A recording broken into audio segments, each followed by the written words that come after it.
Estamos ya en la mañana del día martes 13 de agosto de 2019. Esta mañana en el espacio de la entrevista vamos a hablar un poquito de política, vamos a conocer puntos de vista desde el FMLN, qué está pasando también a nivel interno de este partido. Recientemente hubo una reunión del Consejo Nacional y se eligió a secretarías importantes dentro del partido. Vamos a conocer qué fue lo que ocurrió ahí y además qué tienen que decir sobre lo que ha opinado el presidente, ejemplo, a través de redes sociales. Vamos a poner, digamos, algunos hechos en contexto y luego, pues, saludamos a nuestro invitado de hoy. El FMLN solicitó que a partir de enero del próximo año se aumente el bono que se le otorga a los agentes policiales.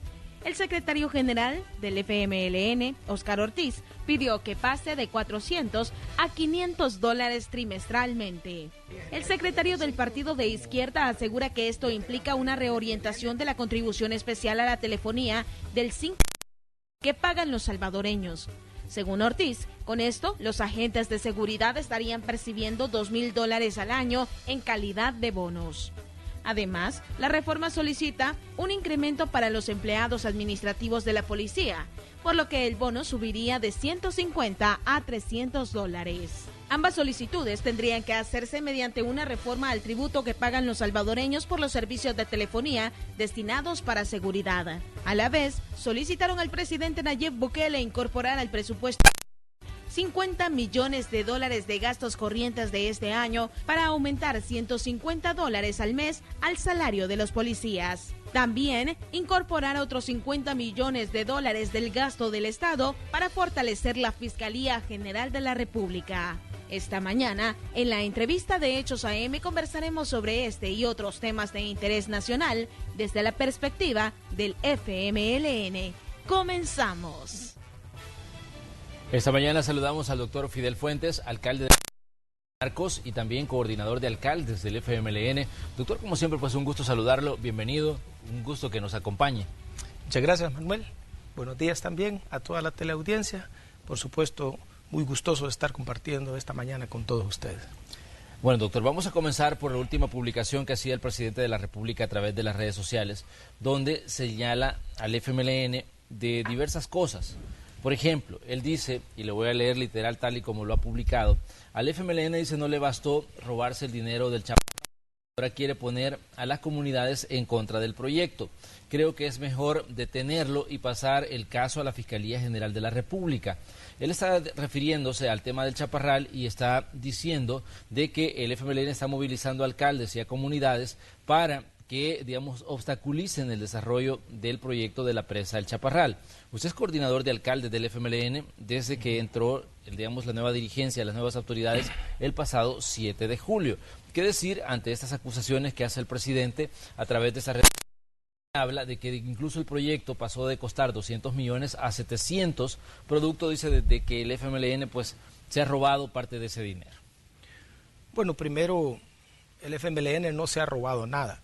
Yo creo que una acusación del mandatario presidencial al FMLN así, definitivamente es muy irrespetuosa para el partido.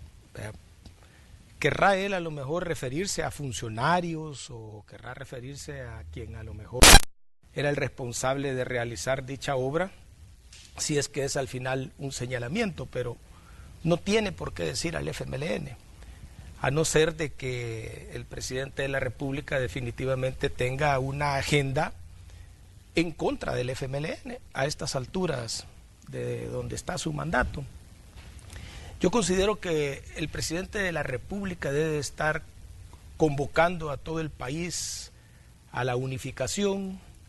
Un mandatario no puede bajo ninguna circunstancia agarrar banderas para dividir sobre todo a la clase política de la cual él también debe de ser parte y de la que él debe de hacer parte para su gestión de gobierno. Y por otra parte desconozco completamente si hay alguna movilización de parte de alcaldes y por supuesto desconozco si el FMLN en esto está tirando líneas. Soy parte de la dirección y no se ha hecho ninguna discusión al respecto. Entonces me parece que el presidente de la República definitivamente hace un ataque al partido como tal en un momento en que considero que no debe de ser así. Él está por cumplir sus primeros 100 días al frente del gobierno y creo que una de las características que debe de tener es que su convocatoria a todos los sectores políticos, empresariales, debe de ir enmarcado para que saquemos adelante nuestro país. Yo creo que ya pasó la campaña electoral, faltan poquito menos de 2 años para una próxima campaña, y que un presidente se empiece a involucrar con una agenda política a lo mejor no es un buen mensaje para los salvadoreños, ¿verdad? Sobre todo contra el FMLN, donde claramente pues no puede acusar al partido como tal.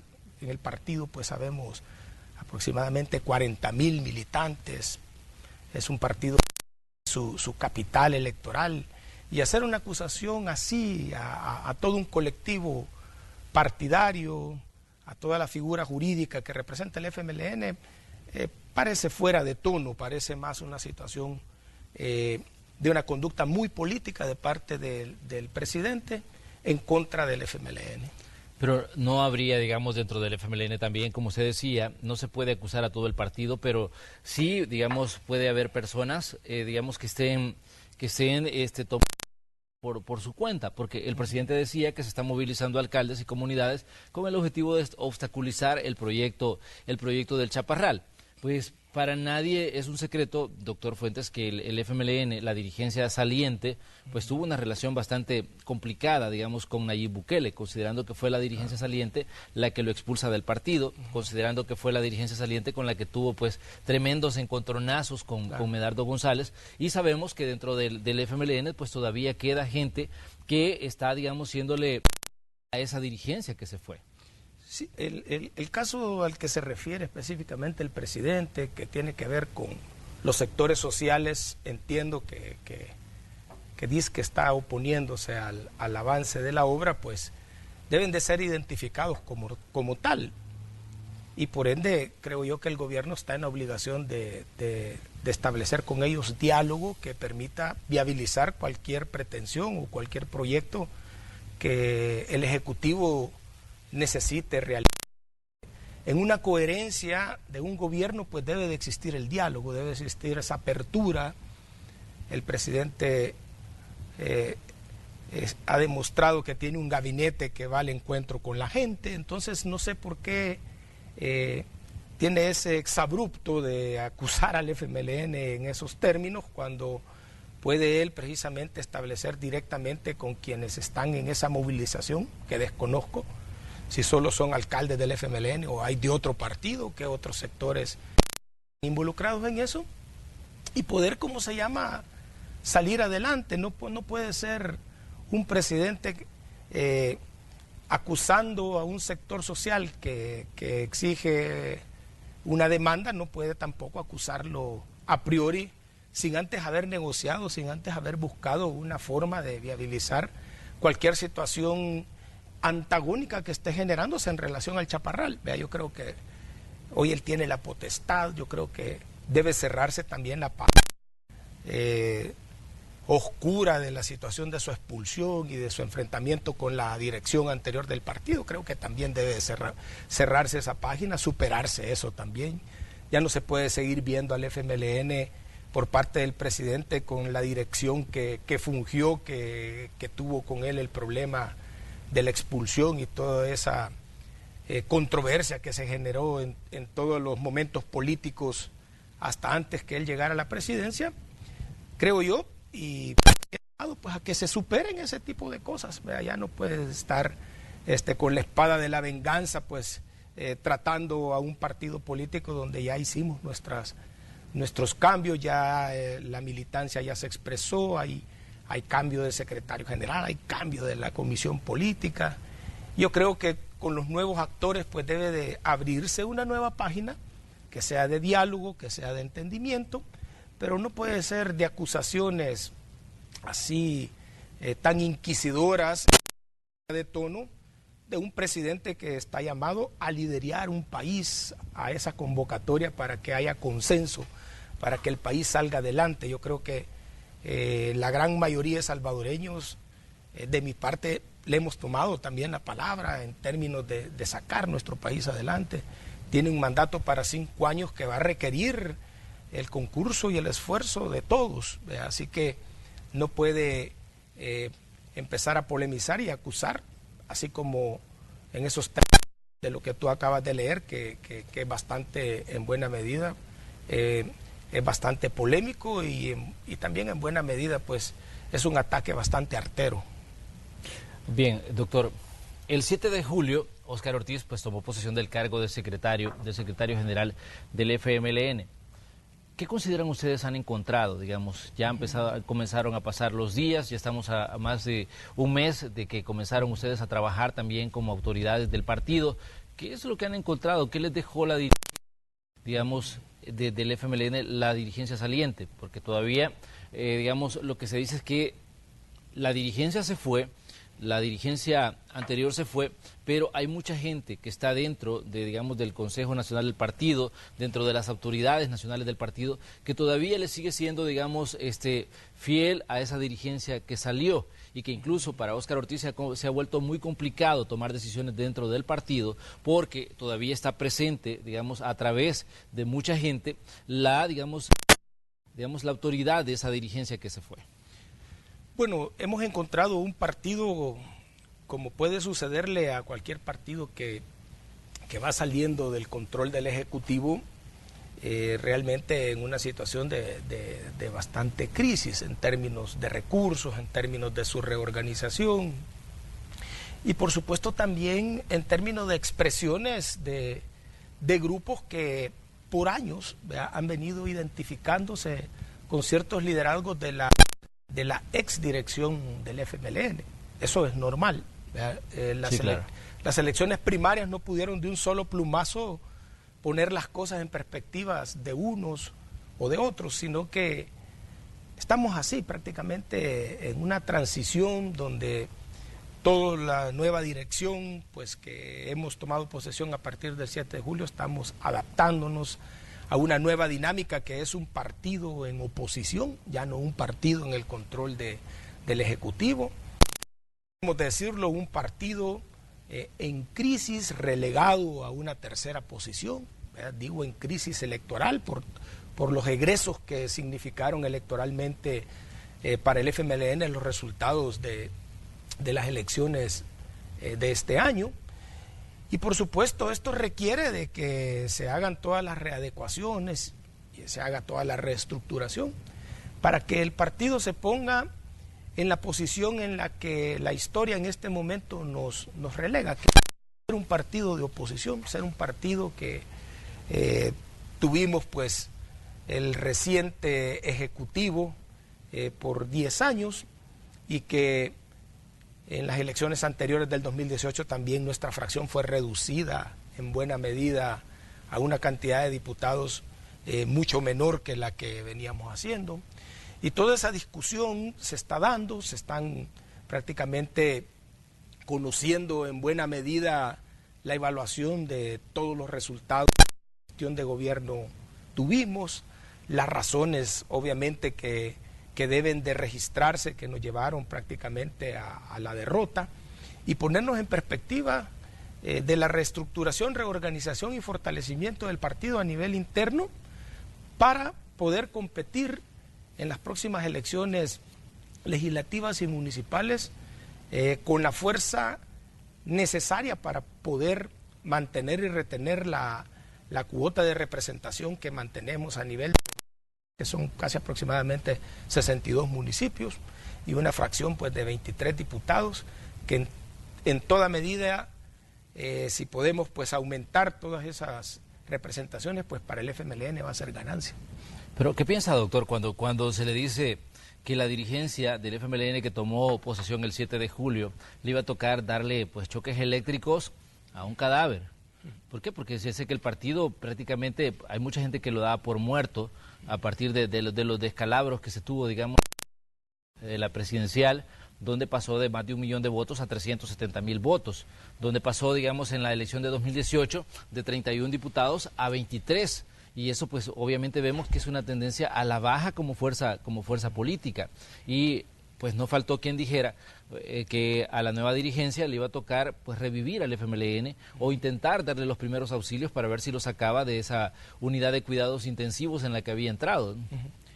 Sí, definitivamente los calificativos de parte de quien nos esté viendo y de la posición de la que nos vea, ya sea que sea de derecha o izquierda, pues tiene una gran amplitud de calificativos. Sí.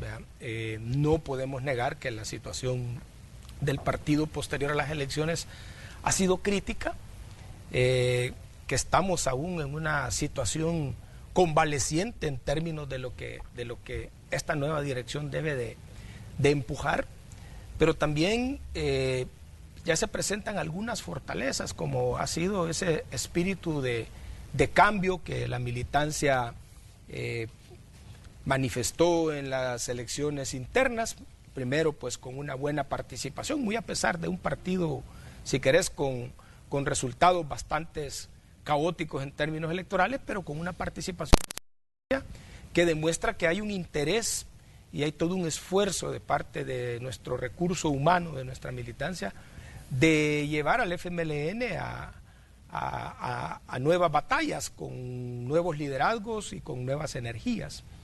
En eso prácticamente es en lo que estamos. El partido pues sale de sus elecciones internas con una nueva dirección, una comisión política renovada casi en un 85%, con una buena cantidad y representación de mujeres, con un secretario general que todos sabíamos no es el que quería la dirección saliente, y que se ha puesto al frente del liderazgo del FMLN con el objetivo de recuperar toda esa fuerza perdida y podernos poner en las mejores condiciones de disputa de las elecciones del 2021.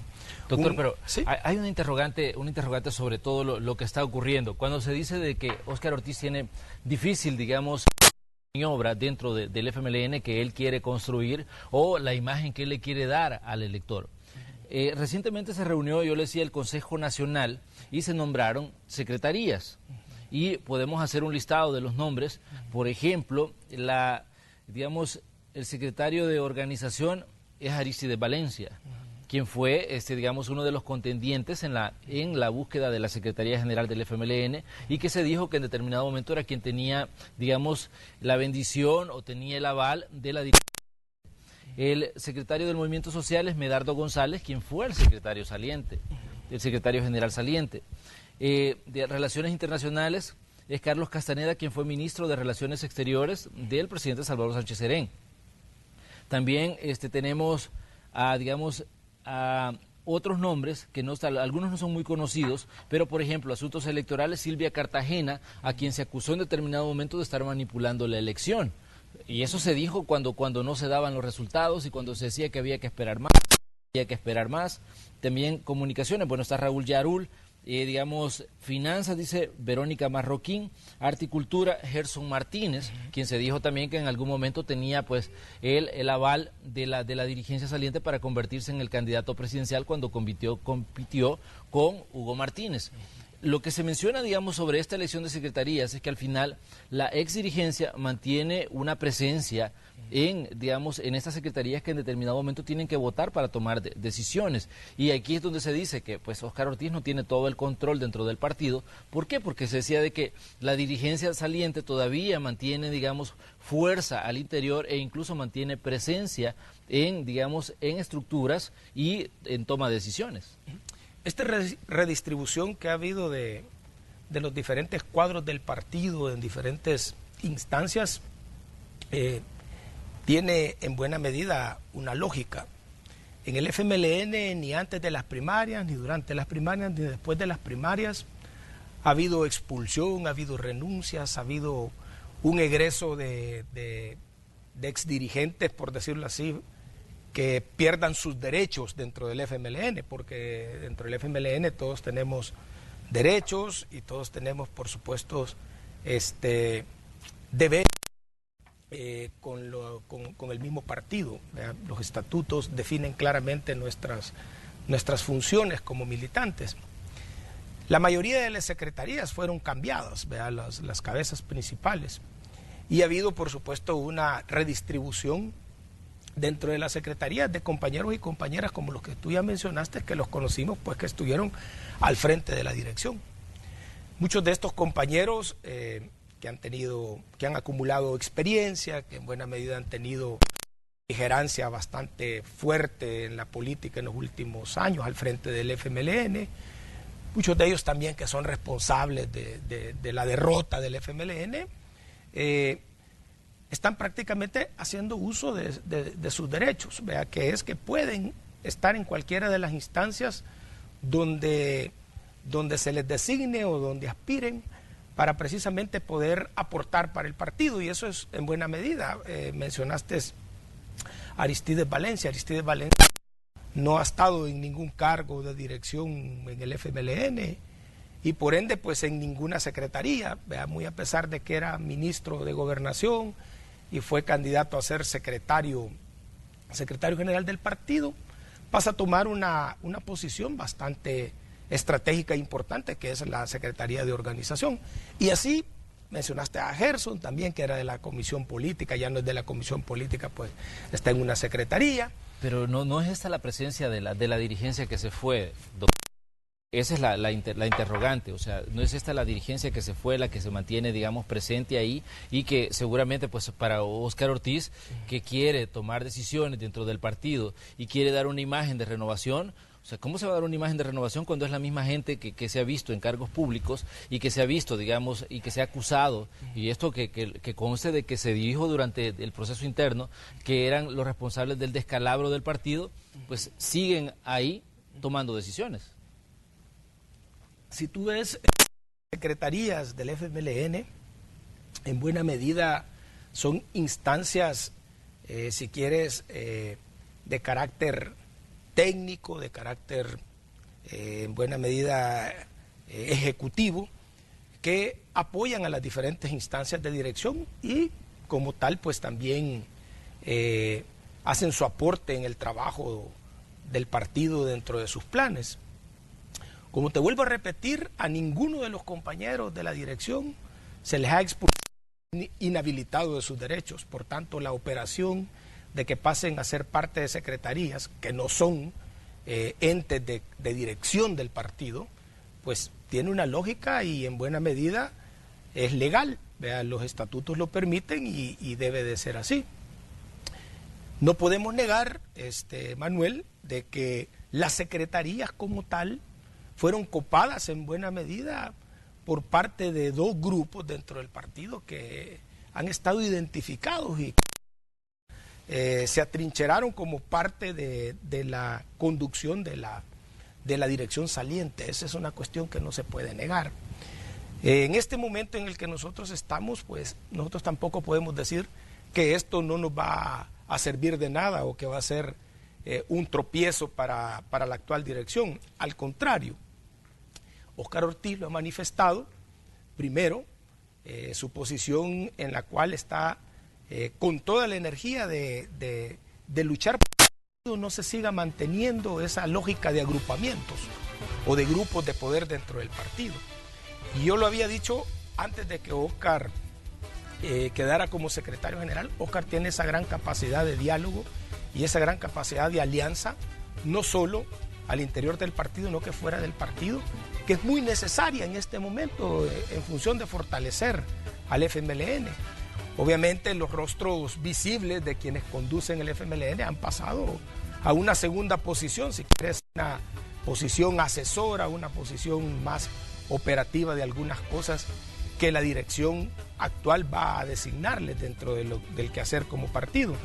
Pero tampoco se puede decir de que automáticamente esta gente no se ha ido y sigue siendo la que va a dirigir y va a incidir en el partido, porque no es así. Las secretarías no tienen esa función dentro del FMLN, ya son prácticamente coadyuvadoras de todos los planes que la dirección como tal va y implementa dentro del partido, y estas son prácticamente secretarías que van apoyando el trabajo operativo de lo que es el partido como tal. Muy bien, doctor, nos quedamos con su explicación. Vamos a ir a una pequeña pausa. Le invitamos a usted a que siga con nosotros. Somos el espacio de la entrevista de Hechos AM y hoy conversamos con el doctor Fidel Fuentes, alcalde del municipio de San Marcos y también coordinador de alcaldes del partido FMLN.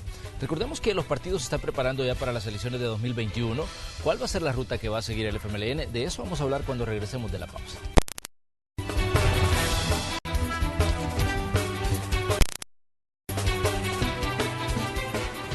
El pasado 7 de julio tomó posesión la nueva dirigencia del partido FMLN. Hoy, esta mañana, en el espacio de la entrevista, estamos conversando con el doctor Fidel Fuentes. Él es el alcalde del municipio de San Marcos y también coordinador de alcaldes del FMLN. Y estamos hablando sobre situaciones que han ocurrido en los últimos días dentro del partido y también estamos hablando de lo que puede ocurrir a futuro. Recordemos que El Salvador ya se está preparando para las elecciones municipales y legislativas de 2021.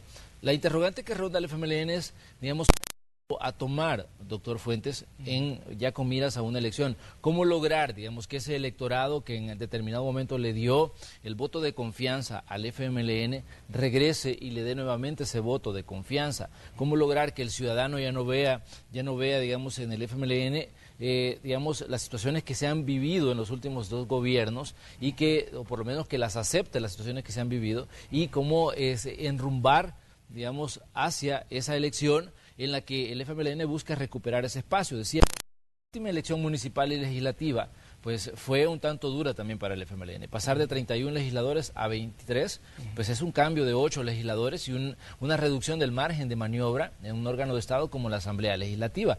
Ahora la pregunta para ustedes es, ¿hacia dónde va el FMLN ya con miras en este proceso electoral que aparece ya en el horizonte, ¿no? La recuperación electoral del FMLN y la recuperación política de su imagen como tal de nuestro partido no va a ser, va a ser una recuperación que tiene que ir pausada de acuerdo a cómo vayamos como FMLN avanzando en ir recuperando el territorio y recuperando la confianza de la población. Las elecciones del 2021 son elecciones totalmente diferentes a las que hemos pasado este año. Las presidenciales con las legislativas y las municipales tienen, por supuesto, condiciones totalmente en cuanto a las percepciones de la población y igual a la conducta del electorado. Tú muy bien ya lo señalaste, el 2018 representó para el FMLN también una baja dentro de lo que fue la cantidad de gobiernos municipales como diputados y por supuesto en el Ejecutivo fuimos prácticamente trasladados a la tercera casilla, así de estar prácticamente gobernando, como muy bien lo saben todos, con una pérdida de casi de 1 millón de votos. Las elecciones del 2021 son eso exactamente, el espacio en la Asamblea Legislativa y los espacios en los territorios, en los municipios, en las principales ciudades, donde vamos a ir a la disputa precisamente para retener algunos gobiernos municipales y para poder ganar más gobiernos municipales. La lógica del partido debe de estar centrada precisamente en la estrategia legislativa y en la estrategia municipal. Ya debemos de olvidarnos del Ejecutivo. Para eso, pues, el pueblo le ha dado para 5 años al actual mandatario junto con su gabinete o su equipo político, y nosotros pues debemos ir al encuentro precisamente del fortalecimiento de nuestros territorios y de hacer una gestión legislativa que sea en favor de los salvadoreños y que todo aquello que vayamos a proponer, no solo en términos de candidatos a diputados que deben de ser nuevos, con nuevos brillos, sino también con propuestas que sean acordes a este nuevo momento histórico que estamos viviendo, que es el FMLN en oposición. Ya nuestro gran esfuerzo como FMLN desde el 7 de julio se está expresando en los territorios, se están visitando los municipios, se está visitando a la militancia, ya hay una iniciativa para aperturar el padrón electoral para que todos los excombatientes, todos los desmovilizados de la guerra, así como todos los veteranos, pues ingresar al FMLN, que era una de las situaciones que nos afectó mucho, a excluir a muchos compañeros y compañeras de las batallas históricas que el FMLN había dado, pues estamos yendo al encuentro de esto con el objetivo pues de fortalecer el partido, de fortalecer nuestra organización, de rectificar lo que se tiene que rectificar. Y consideramos que desde lo local también estamos desarrollando una estrategia para que la población tenga claro cuál es nuestro ejercicio en el nivel local, nuestras propuestas y nuestros resultados en favor de la población a nivel de los gobiernos locales. Y las elecciones del 2021 van a ser eso, van a ser la expresión de la población para elegir diputados y para elegir alcaldes, y nos estamos preparando para eso. Doctor, pero ¿qué tanto puede afectar, digamos, la credibilidad del FMLN el hecho de que, por ejemplo, declaraciones como el presidente les acuse de haber robado, lo que pasó con lo del el tema del Chaparral, que era con lo que comenzábamos esta entrevista, en donde se le señala, usted decía, es injusto que se señale al partido, pero el presidente está diciendo, el FMLN no les bastó, decía, robarse el proyecto, sino que ahora buscan obstaculizarlo. Entonces, ¿qué tanto les puede afectar el hecho de buscar recuperar la credibilidad cuando se les está acusando de este tipo de cosas, del robo que se supone se cometió contra el Estado? Además, esos señalamientos de que hubo gente en el frente que se ha enriquecido y que cambió su forma de vida partiendo, digamos, del trabajo o la función que pudieron haber desempeñado en los 10 años de gobierno. Sí, yo quisiera que no se volviera a repetir en la historia lo que representaron los presidentes de Arena en este país. Recuerdo muy bien que la gran mayoría de presidentes de la República que Arena propuso, que ganaron elecciones, pasaron a la vez también a ser presidentes del COENA y empezaron a manejar una agenda partidista dentro de lo que era su función como mandatario. Y obviamente con el chaleco, bueno, y lo vamos a decir así, se ponían el chaleco del partido, la bandera del partido y la agenda de su partido, incluso en las contiendas electorales. Eso es lo que tengo bien presente yo de los gobiernos de Arena. Y yo esperaría de que en este momento en el que estamos, el presidente actual, Nayib Bukele, no vaya a hacer lo mismo, no vaya a tomar una bandera partidista y enfrente al partido que considere su enemigo o al que considere de que le debe cobrar factura y venganza por lo que le hizo. Por eso es que al principio hablaba y yo pedía de que el presidente pues debe tener una posición de más unificación de todas las fuerzas dentro del partido, de respeto, e evitar acusaciones a un partido cuando realmente no es un partido el que está, ni es responsable de ese pasado, ni de la actuación que a lo mejor en lo particular pueden estar sucediendo en torno a un proyecto o en torno. Entonces, eso sí nos desfavorecería mucho, sobre todo porque el presidente actualmente goza de mucha simpatía, de mucho respaldo, tiene una buena estrategia de comunicaciones, todo el mundo, pues, la gran mayoría, el 80%, pues, está aplaudiendo lo que él está diciendo, ya sea si es correcto o no es correcto. Eso nos desfavorecería y, por supuesto, en su carácter de mandatario, él no puede tener una agenda partidista o una agenda que vaya en función de favorecer mejor un instituto político. Todos sabemos pues que él tiene su partido o tiene un proyecto de partido al que va a empujar para que en el 2021 en buena medida tenga gobiernos municipales que no tiene actualmente y tenga una fracción legislativa que le favorezca, no solo a él en su forma de gobernar, sino, me imagino yo, en el contexto de su proyecto que le va a ofrecer a El Salvador.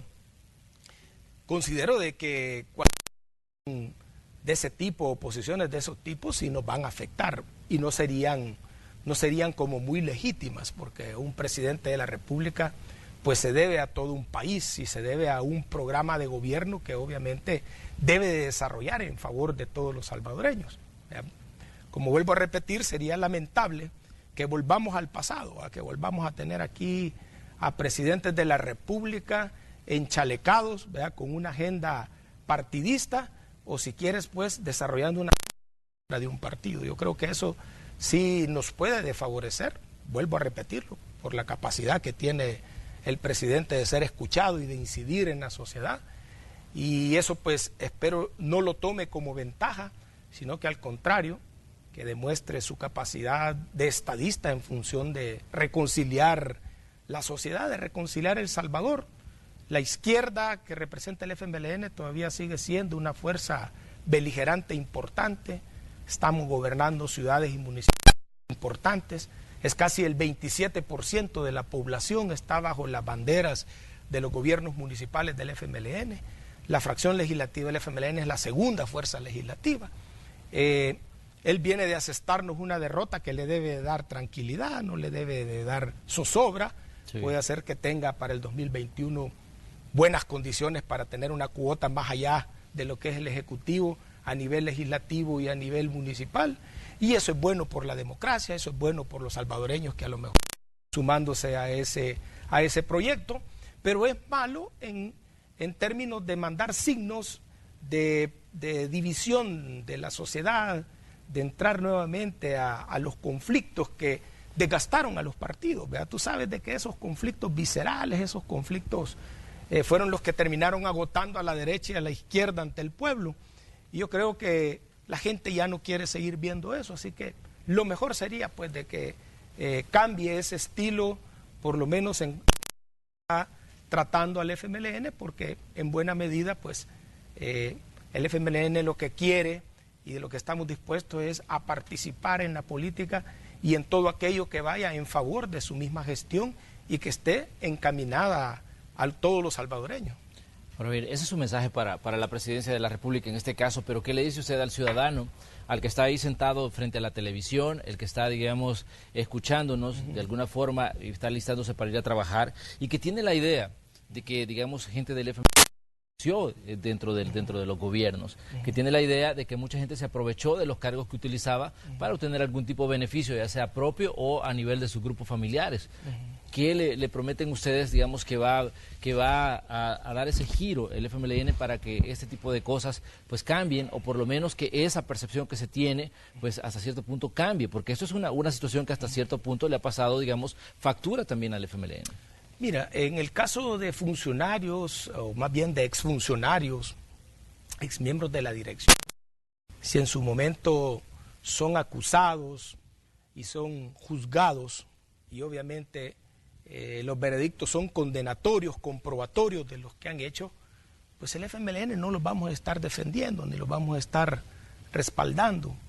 Lo que sí nosotros pedimos es de que si van a abrirse procesos, pues que sean respetando el orden jurídico que tiene nuestro país, respetando los derechos que tienen los compañeros o los ciudadanos que para ese efecto pues estén siendo acusados, que muchas veces pues tampoco se condene a un partido por las conductas de un exfuncionario, que es lo que se quiere hacer ver muchas veces, ¿verdad? Porque se acusa al FMLN de robar, de corrupción, pero por el momento nadie ha sido condenado todavía, ¿verdad? De las gestiones en el Ejecutivo del FMLN. Ahorita pues no tengo registrado a alguien que haya sido condenado una pena en la cárcel por de los delitos que se les acusan, ¿no? Entonces todos estos procesos deben de ventilarse dándole al sistema judicial pues todas las prerrogativas para que pueda hacer procesos que sean justos, ¿verdad? Justos tanto para la población si realmente tienen responsabilidad y que haya ajuste de cuentas, por decir así, y justos también para aquellos que si al final pues se les acusa y no les las acusaciones que se les hacen. Eso es lo que nosotros pedimos. Por supuesto, el FMLN no vamos a defender a nadie que sea acusado y sea comprobado por delitos de corrupción. Al contrario, ¿verdad? Vamos a tener que hacer operaciones estatutarias que establecen qué es lo que le puede caer como sanción a un militante que se ve involucrado en estos tipos de situaciones. Entonces, le pido a la población que sea muy, muy cuidadosa de la muerte civil o la muerte política, no solo a gente del FMLN, sino que a todo salvadoreño en general, ¿verdad? Cuando se le acusa de algo. Estamos actualmente en una situación que violenta en buena medida casi los derechos humanos de muchos salvadoreños, ¿verdad? Que son detenidos, son expuestos a a los medios de comunicación, son acusados de acciones delictivas que después no se las pueden comprobar y prácticamente salen libres, pero quedan condenados socialmente, sus familias condenadas a sufrir por un flagelo de este tipo. Entonces, la verdad que El Salvador debe de ir por un mejor camino en cuanto a todos los manejos mediáticos y políticos que se están haciendo de situaciones que son reales, pero que deben de ventilarse con coherencia a la luz de todo lo que los salvadoreños quieren, que es la verdad. Ahora bien, pero usted no considera que dentro de esa gente, usted dice, no hay nadie en el FMLN que haya sido condenado por esos delitos, pero sí, por ejemplo, Mauricio Funes fue a la presidencia por el FMLN, claro, y es una persona que está siendo acusada, tanto claro, así que ahora pues es un ciudadano nicaragüense, es una persona que tiene varias órdenes de captura en su contra y que se hizo político con el FMLN. Sí, y desgraciadamente esas facturas son las que hemos pagado como FMLN. Las hemos pagado y las hemos pagado caro. Y hemos pagado más caro que en el caso del señor Mauricio Funes. Todos recordarán pues que el secretario general le dio prácticamente el endoso y el apoyo para su exilio. Yo creo que esas cosas han pesado, esas cosas la población va a tener derecho a condenarlas y a mantenerlas en la memoria histórica de que fueron acciones que le dañaron al pueblo, ¿verdad? Que le generaron pues en buena manera animadversión a nuestro partido. Y hoy la gran tarea del nuevo equipo de dirección es limpiar toda esa imagen. Por eso te decía y me refería a que va a tener que jugar un papel muy coherente en relación a todos estos procesos que se están abriendo o que se han abierto en relación a acusaciones de funcionarios, porque nuestros estatutos hacen énfasis en la transparencia de todos aquellos militantes que van a la función pública. Es una demanda y una exigencia moral de que se actúe con transparencia y que se actúe con coherencia a las leyes de la República, respetándose. Quienes obviamente van a tener que dar cuenta por eso ante las leyes de la República de El Salvador, ante el pueblo y por supuesto ante los estatutos de nuestro partido. Definitivamente que es un proceso electoral interesante el que se viene y para el FMLN va a ser un reto. Usted decía, en los territorios la gente ya pues se tiene una idea diferente de lo que está ocurriendo dentro del FMLN. ¿Qué han encontrado, digamos? ¿Qué le dice la gente? ¿Qué les dice la militancia? ¿Qué les decía el ciudadano común cuando ustedes llegan a los territorios y buscan acercarse a la gente? Mucha gente decía, el FMLN ha sido un partido que durante el tiempo que estuvo gobernando mantuvo cierta distancia, digamos, la dirigencia con la gente.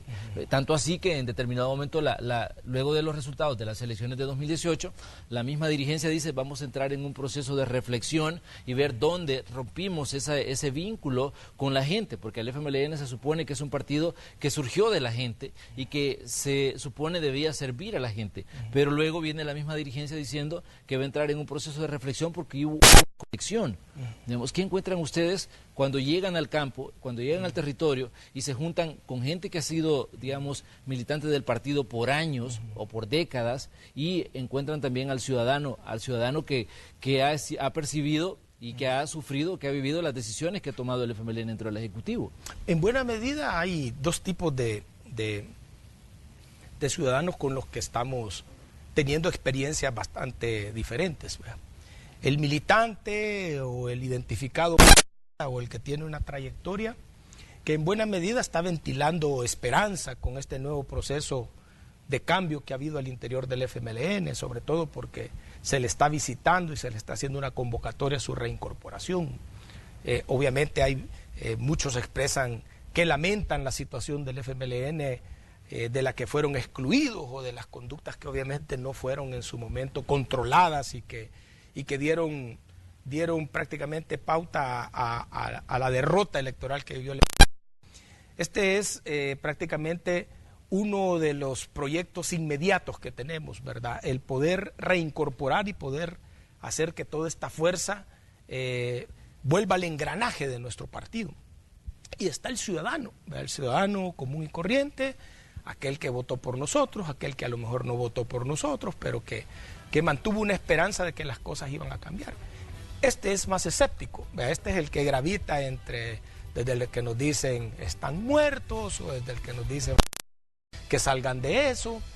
Pero la verdad que como te decía al principio, nosotros debemos de saber que el proceso de recuperación de fuerza del FMLN va a ser en buena medida definido por la dinámica que empujemos como partido y como militancia y de nuestra conducta como partido en este momento que está viviendo el país en todas sus coyunturas. Y por supuesto, nuestra recuperación, a mi juicio, va a ser bastante lenta.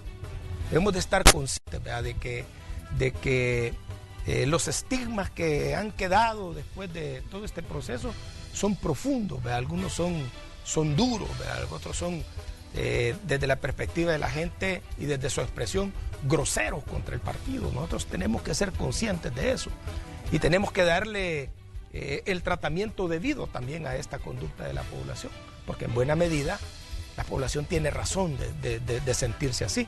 Entonces recuperar toda esa confianza pues va a depender de nuestra audacia como conductores del partido, como revolucionarios, como cuadros del FMLN, nuestra audacia en cómo vamos a hacer la política en los gobiernos locales, en la Asamblea Legislativa, en nuestra conducta de relación con el Ejecutivo, que es la más difícil, ¿verdad? Porque el Ejecutivo actualmente, precisamente el presidente nos está viendo como adversarios electorales, ¿verdad?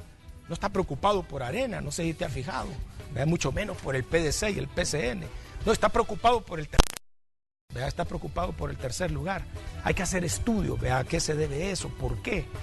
Da la impresión de que está claro que lo que se le fue al FMLN es su capital político electoral y que obviamente entre más tierra nos eche, entre más nos ataque, pues así va a retener más esa simpatía. Probablemente eso sea una cuestión que yo piense ahorita, pero que hay que darle estudio porque también de eso vamos a definir nuestras estrategias en esta contienda electoral, que por supuesto es válida en términos del debate que se en cuanto a la gestión del gobierno, en cuanto a sus propuestas para el tema gobiernos locales, para el tema legislativo. Y en eso pues estamos ya nosotros con experiencia y estamos muy conscientes también en la situación de este momento histórico en el que estamos.